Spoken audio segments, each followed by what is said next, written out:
Dalam rangka menyambut Hari Raya Suci Nyepi Tahun Saka 1947, Desa Adat Poh Bergong, Kecamatan Buleleng menggelar Lomba Ogoh-Ogoh Minggu 23 Maret 2025. Kegiatan ini bertujuan untuk mengapresiasi kreativitas seketrune-truni, STT, dan generasi muda atau Yowana dalam menciptakan ogoh-ogoh sebagai bagian dari tradisi Nyepi. Kelian Desa Adat Poh Bergong, IKADE Seni Mayure Esos menegaskan bahwa lomba ini bukan sekedar ajang kompetisi, tetapi juga wujud nyata dukungan terhadap seni dan budaya Bali. Ia berharap kegiatan ini dapat terus berlanjut menjadi wadah bagi generasi muda untuk terus berkreasi, berinovasi, dan melestarikan tradisi yang telah diwariskan turun-temurun.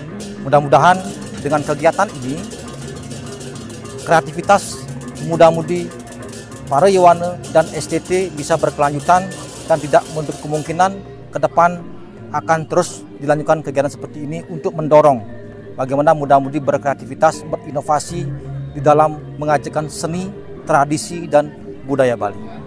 Dalam lomba tahun ini, sebanyak 11 kelompok berpartisipasi, terdiri dari 10 kelompok dari Banjar Adat Poh dan 1 kelompok dari Banjar Adat Bergong. Antusiasme para peserta menunjukkan semangat tinggi dalam melestarikan tradisi ogoh-ogoh sebagai bagian dari penyepian. Dalam kesempatan tersebut, perwakilan Parisade Hindu Dharma Indonesia (PHDI) Kecamatan Buleleng, Nyoman Suwardike SAGM Filha, turut memberikan apresiasi terhadap kegiatan ini. Menurutnya, lomba ogoh-ogoh bukan sekedar ajang kreativitas, tetapi juga merupakan media pembelajaran agama bagi generasi muda. Jadi kalau anak-anak dalam rangkanya membuat ogoh-ogoh tanpa disuruh datang ke Balai Banjar, pasti dia datang.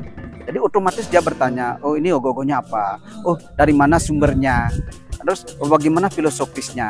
Jadi secara tidak langsung bahwa ogoh-ogoh inilah media pembelajaran agama.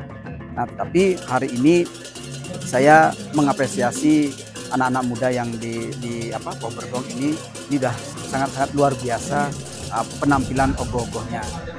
Lebih lanjut, ia menegaskan bahwa keterlibatan berbagai elemen masyarakat dalam lomba ini, termasuk lembaga desa, pecalang, sabe desa, serta krama desa, menunjukkan transparansi dan kebersamaan dalam menjaga tradisi. Pengumuman pemenang lomba ogoh-ogoh ini dijadwalkan pada 30 Maret 2025. Dengan adanya kegiatan ini, diharapkan generasi muda semakin memahami serta mengimplementasikan nilai-nilai ajaran agama dan budaya Bali dalam kehidupan sehari-hari. Ita Saputri melaporkan.